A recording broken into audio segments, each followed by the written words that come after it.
बीरपुर गांव में शंकर नामक एक सीधा साधा मेहनती और दिल का बहुत अच्छा लड़का रहता था। उसकी दुनिया थी उसकी बीमार माँ और उसकी पत्नी पायल।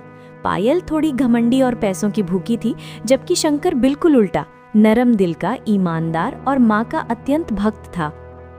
उनका घर छोटा था, मगर शंकर की मेहनत और माँ की दुआओं से चलता था। एक सुबह शंकर रोज की तरह जमींदार के खेत में मजदूरी करने निकल गया और जमींदार के खेतों में मेहनत और लगन से काम किया। और जब शाम को खेतों में काम खत्म हुआ तो वो अपनी मजदूरी लेने जमींदार के पास पहुंचा। साहब, इस हफ्ते की मजदूरी दे दीजिए, घर पर माँ की दवाई भी खत्म हो गई है। अरे शंकर, आज नहीं कल ले जाना, अभी नगदी नहीं है मेरे पास। जमींदार की ऐसी बात सुनकर शंकर उदास हो गए, लेकिन शंकर जानता था कि जमींदार झूठ बोल रहा है। फिर भी मजबूरी में वो चुप रहा और घर लौट आया। घर आते ही पायल शंकर को ताना मारते हुए बोली, पैसे लाए या आज भी खाली जेब घर लौट आए हो? सारी दुनिया पैसे कमा रही है और एक तुम बस मामा करते रहते हो। पायल, जमींदार ने कल पैसा ले जाने की बात की है और माँ की दवा। बस करो, सारा पैसा तो तुम उसी बुढ़िया की दवा में झोंक देते हो। अंदर लेटी शंकर की माँ ये सुनकर उसकी आंखें भर आईं और शंकर का दिल टूट गया। उसी रात शंकर एक पेड़ के नीचे अकेला बैठा रो रहा था। तभी अचानक उसे किसी बच्चे जैसी हंसी सुनाई देती है। शंकर हंसी की आवाज सुनकर खड़ा हो जाते हैं और डरते डरते आवाज की तरफ बढ़ता है और देखता है एक पेड़ के पीछे से चमकदार रोशनी आ रही थी। अचानक अगले ही पल एक सुनहरा पंख जमीन पर गिरा। शंकर उस पंख को देखकर उसे उठाया और तभी एक बूढ़ा साधु उसके सामने प्रकट हो गया और बोला, पुत्र, जिस पंख को तूने उठाया है वो साधारण नहीं है। ये एक बड़े रहस्य की शुरुआत है। तेरी किस्मत बदलने वाली है। शंकर साधु की ऐसी बात सुनकर हैरानी से बोला, आप कौन हैं बाबा? अचानक कैसे आ गए? जब समय आएगा पुत्र, तू सब अपने आप जान जाएगा। इतना बोलकर साधु पल भर में वहां से गायब हो गए और शंकर ये सब देखकर हैरान हो गया। ये क्या हो गया? ये पंख किसका है और ये साधु? उसी उलझन में शंकर घर लौट आया और अगली सुबह होते ही शंकर ने देखा माँ बिस्तर पर बेहोश पड़ी हैं। माँ आंखें खोलो। तभी शंकर के बगल में खड़ी पायल बेपरवाही से बोली, अरे मरने दो, रोज रोज की झंझट कम से कम खत्म तो होगी। ये सुनकर शंकर के सीने में आग लग गई, पर माँ की हालत को देखकर कुछ बोल नहीं पाया। माँ का शरीर तप रहा था, उनका माथा जल रहा था। शंकर अपनी माँ की हालत देखकर बोला, माँ, मैं तुम्हें कुछ नहीं होने दूंगा। मैं अभी वैद्य जी को बुलाकर लाता हूँ। शंकर उसी क्षण भागकर जमींदार के घर गया। साहब, माँ की हालत बहुत ही खराब है। मुझे मेरी मजदूरी दे दो। मैं भीख नहीं मांग रहा हूँ, अपनी मेहनत का दिहाड़ी मांग रहा हूँ। कृपया करके मेरी दिहाड़ी दे दो साहब, मुझे माँ के लिए दवा लेनी है। तभी जमींदार गुस्से से बोलता है, अबे तेरी माँ मेरे लिए कौन है? चल निकल जा, पैसा नहीं मिलेगा। वो हरिया, इसे बाहर निकालो, न जाने ऐसे लोग कहाँ कहाँ से आ जाते हैं। हरिया ने शंकर को धक्के देकर बाहर निकाल दिया। शंकर अपमानित होकर वहां से उसी पेड़ के नीचे आकर फूट फूट कर रोने लगा, जहां शंकर को सुनहरी पंख मिला था। हे भगवान, अब मैं क्या करूं? माँ के लिए दवा कहाँ से लाऊं? तभी फिर से उस पेड़ से साधु प्रकट होते हैं। पुत्र, तेरे दुखों का अंत करीब है, पर इससे पहले तुझे एक लंबी यात्रा से गुजरना होगा। लंबी यात्रा? कैसी यात्रा बाबा? मेरी माँ बहुत ही बीमार है। जिस पक्षी ने तुझे पंख दिया है वही तेरी माँ की जान बचाएगा। पंख, पक्षी, माँ की जान, ये सब मेरे साथ क्या हो रहा है बाबा? तभी साधु उंगली से जंगल की ओर इशारा करके कहते हैं, जंगल के दूसरी ओर एक गुफा है, वहां तुझे वो मिलेगा जो तेरी तकदीर बदल देगा। लेकिन ध्यान रखना पुत्र, रास्ता आसान नहीं होगा। इतना कहकर साधु फिर से गायब हो जाते हैं। साधु के गायब होते ही शंकर बिना समय गमाए जंगल की ओर दौड़ पड़ा। दिल में बस एक ही बात, माँ की जान बचानी है, चाहे जो कीमत देनी पड़े। जंगल में घुसते ही पेड़ इतने घने हो गए कि धूप तक अंदर नहीं आ रही थी। चारों तरफ अजीब आवाजें, कभी उल्लू तो कभी झाड़ियों में हलचल और कभी किसी जानवर की गहरी सांसें। शंकर डरते हुए खुद से बोला, माँ माँ, मैं तुम्हें कुछ नहीं होने दूंगा। तभी अचानक एक बहुत बड़ी परछाई शंकर के सामने आकर खड़ी हो गई। वो था एक काला डरावना सांड जैसा जानवर, आंखें अंगारों की तरह लाल। तभी जानवर दहाड़कर बोला, कौन है जो इस पवित्र रास्ते पर आया है? मैं अपनी माँ की जान बचाने आया हूँ। तभी जानवर ने जमीन पर जोर से पैर पटक कर बोला, अगर माँ को बचाना है तो इस अंधेरे से गुजरने का साहस दिखा। शंकर तभी हिम्मत जुटाई और बिना पीछे मुड़े आगे बढ़ गया। और जैसे ही वो जानवर के पास से निकला, वो परछाई हवा में गायब हो गई। ये पहली परीक्षा थी साहस की और शंकर पास हो गया। आगे बढ़ते बढ़ते शंकर एक जगह पहुंचता है जहां पेड़ पर चमकती हुई सोने की बेलें लटक रही थीं। इतना सोना कि आदमी पागल हो जाए। पायल का लालच शंकर के आंखों के सामने घूम गया। कुछ पल के लिए उसका मन उछल गया। अगर मैं थोड़ा सा सोना ले जाऊं तो हमारी गरीबी खत्म हो सकती है। लेकिन अगली ही क्षण उसने खुद को डांटा, अरे नहीं, अगर मैं यहाँ रुक गया तो माँ की सांसें भी रुक जाएंगी। शंकर ने एक भी बेल को हाथ नहीं लगाया और आगे चल पड़ा। जैसे ही वो आगे बढ़ा, सोने की बेलें गायब हो गईं। ये दूसरी परीक्षा थी लालच की और शंकर फिर से पास हो गया। और जैसे जैसे शंकर गुफा के पास पहुंचने लगा, उसे अपनी माँ की आवाज़ सुनाई देने लगी, शंकर बेटा मुझे बचा ले। शंकर अपनी माँ की आवाज़ सुनकर वहीं रुक गया। ये आवाज़ तो माँ की है। माँ माँ, मैं आ रहा हूँ। शंकर आवाज़ की तरफ दौड़ा पड़ा, पर अचानक से रुक गया। और फिर उसे याद आया कि साधु ने कहा था, रास्ता आसान नहीं होगा, जो दिखता है हमेशा सच नहीं होता। तभी शंकर ने चिल्लाकर कहा, अगर तू सचमुच मेरी माँ है तो मेरा नाम क्या है, बोलो। शंकर। लेकिन यही गलती आवाज़ कर बैठी। माँ हमेशा उसे शंकरवा कहती थी। तभी शंकर भी समझ गया कि ये आवाज़ मेरी माँ की नहीं है। तभी शंकर ने दहाड़कर कहा, तू मेरी माँ नहीं हो सकती, तू एक धोखा है। और जैसे ही उसने कहा, आवाज़ राक्षसी चीख में बदल गई। इस भयानक आवाज़ से पूरे जंगल कांप उठा। ये तीसरी परीक्षा थी मन की बुद्धि की, और शंकर इसमें भी जीत जाता है। और फिर से शंकर आगे बढ़े और वो चलते चलते अंत में एक गुफा के दरवाजे पर पहुंचता है। गुफा बहुत बड़ी थी और जैसे ही शंकर ने हाथ बढ़ाया, और तभी एक बेहद तेज सुनहरी रोशनी हवा में घूमती हुई प्रकट हुई। शंकर ने आंखों पर हाथ रखा। रोशनी धीरे धीरे एक रूप में बदलने लगी और अगले ही क्षण उसके सामने था सुनहरा पक्षी, जो देखने में पूरे सोने की तरह लग रही थी। और तभी वो सुनहरे पक्षी बोली, शंकर, तेरी 3 परीक्षाएं पूरी हुई और मैं जानती हूँ कि तू यहाँ क्यों आया है। तुझे बस एक आखिरी परीक्षा देनी होगी, तभी मैं तेरी माँ की जान बचा सकता हूँ। बोलिए, आखिरी परीक्षा क्या है? मैं अपनी माँ के लिए जान भी दे सकता हूँ। तभी फिर से वही साधु बाबा प्रकट हुए और बोले, शंकर, अब मैं तुझे एक सवाल पूछूंगा।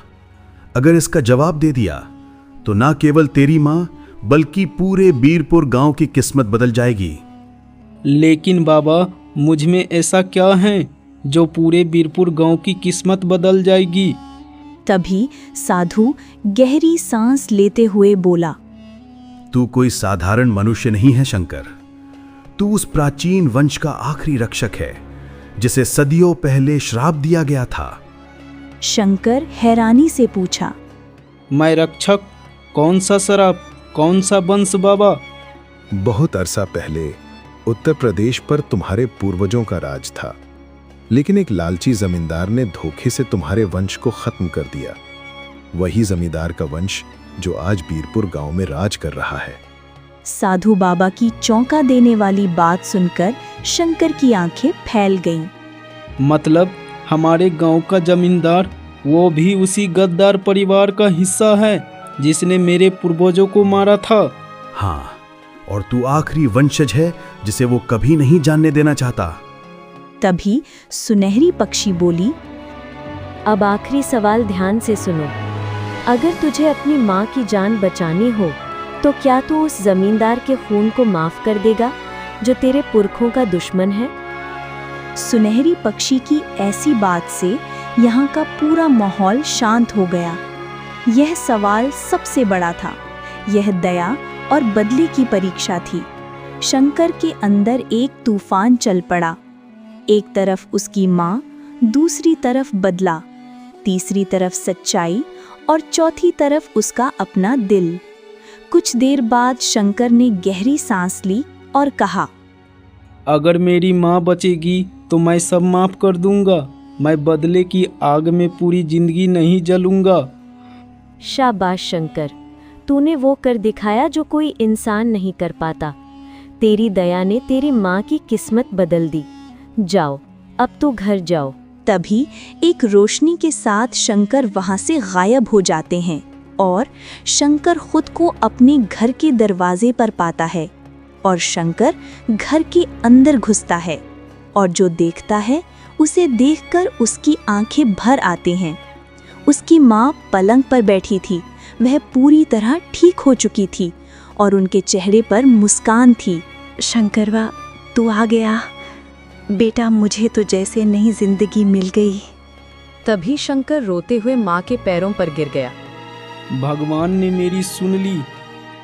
तभी माँ ने उसके सिर पर हाथ फेरा और कहती है, नहीं बेटा, भगवान नहीं, तेरी सच्चाई ने तेरे भाग्य को बदल दिया। उधर पायल शंकर को समझ नहीं पा रही थी। उसे लग रहा था ये जंगल में जाकर क्या लेकर आया है जो माँ अचानक ठीक हो गई। और इधर शंकर अपनी माँ को ठीक देखकर खुश था, लेकिन उसे पता नहीं था कि उसकी जिंदगी में सबसे बड़ा तूफान अभी आने वाला है। ये बात धीरे धीरे पूरे गांव में हवा की तरह फैल गई। और उधर हरिया ने जमींदार के कान में फुसफुसाया, साहब, सुना है शंकर कल रात जंगल में गया था और आज उसकी बुढ़िया माँ पूरी तरह ठीक हो गई। गांव वाले कह रहे हैं कि उसके पास कोई जादू है। ऐसी बात सुनकर जमींदार की आंखों में लालच चमक उठा। जादू या फिर वही पुराना रहस्य? ये सुनकर हरिया हक्का बक्का हो गया। कौन सा रहस्य साहब? तभी जमींदार धीमे से बोला, उसके खून का रहस्य जो सदियों से हमारे परिवार से छिपा है। हरिया को कुछ समझ नहीं आया, पर जमींदार चिंतित था। अगर शंकर को पता चल गया कि वह कौन है तो हमारा सब कुछ खत्म हो जाएगा। उधर घर पर पायल बार बार शंकर को घूर रही थी। उसकी नजरें किसी प्यार से नहीं बल्कि लालच से भर चुकी थी। उसके दिमाग में बस एक ही सवाल, ये जंगल से क्या लेकर आया है? माँ चुटकियों में ठीक कैसे हो गई? कहीं खजाना तो नहीं मिला? रात होते ही पायल ने शंकर से पूछा, जी, जंगल में क्या मिला? कुछ छुपा रहे हो क्या? कुछ नहीं मिला पायल, बस जंगल में एक रास्ता था और भगवान की दया। पायल का मन अभी भी नहीं माना। उसने तय किया कि जंगल में वो रास्ता कहाँ है। फिर रात में पायल चुपके से जमींदार के मिलने जाती है।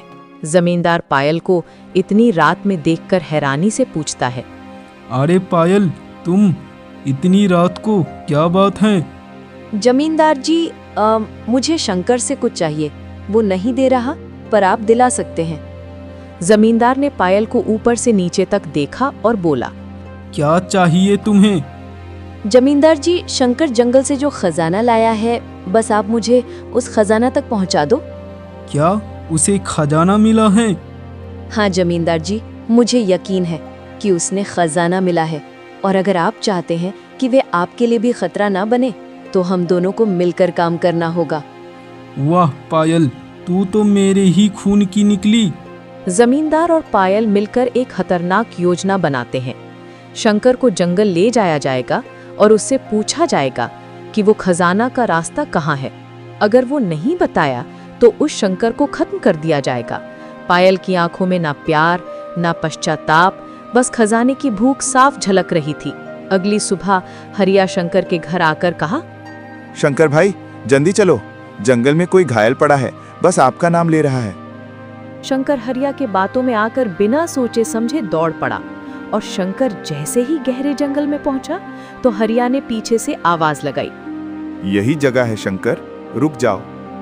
शंकर हरिया की आवाज सुनकर वहीं रुक जाते हैं और झाड़ियों पीछे से जमींदार, पायल और उसके 2 आदमी हाथ में डंडे लिए बाहर निकलते हैं। शंकर पायल को जमींदार के साथ देखकर हैरानी से पूछते हैं, पायल तुम यहाँ?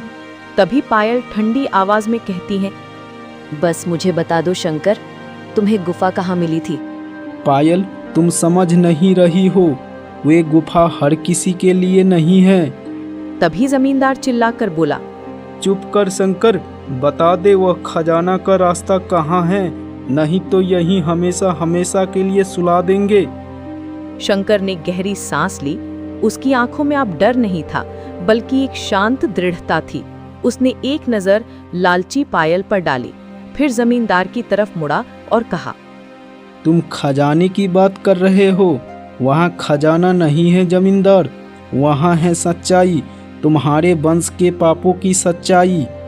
ये सुनकर जमींदार का चेहरा क्रोध से लाल हो गया, पर उसकी आवाज में थोड़ी घबराहट थी। बकवास बंद कर हरिया, इसे समाप्त कर दो। जमींदार के आदमी डंडे लेकर शंकर की तरफ बढ़े। तभी अचानक जंगल में तेज हवा चलने लगी, पेड़ों जोर जोर से हिलने लगी। फिर पेड़ों के बीच से तेज सुनहरी रोशनी निकली। रोशनी इतनी तेज थी कि सबकी आंखें चौंधिया गईं। रोशनी धीरे धीरे एक सुनहरे पक्षी के आकार में बदलने लगी, जो वहीं सबके सामने हवा में मंडरा रहा था। जमींदार और पायल डर के मारे पीछे हट गए। ये क्या है भला? हरिया जान बचा के भागो यहाँ से। सुनहरे पक्षी ने अपनी तेज गूंजती हुई दैवीय आवाज में कहा, शंकर ने अपनी दया से सब कुछ जीत लिया है, तुम सब अपने लालच और धोखे की सजा भुगतोगे। पक्षी की आवाज इतनी शक्तिशाली थी कि जमीन तक कांप उठी। अचानक पायल के गले में पड़ा हार तेज चमकने लगा और वो चीखी, मेरा हार! उसके हार से काला धुआं निकला और वो जमीन पर गिर गई।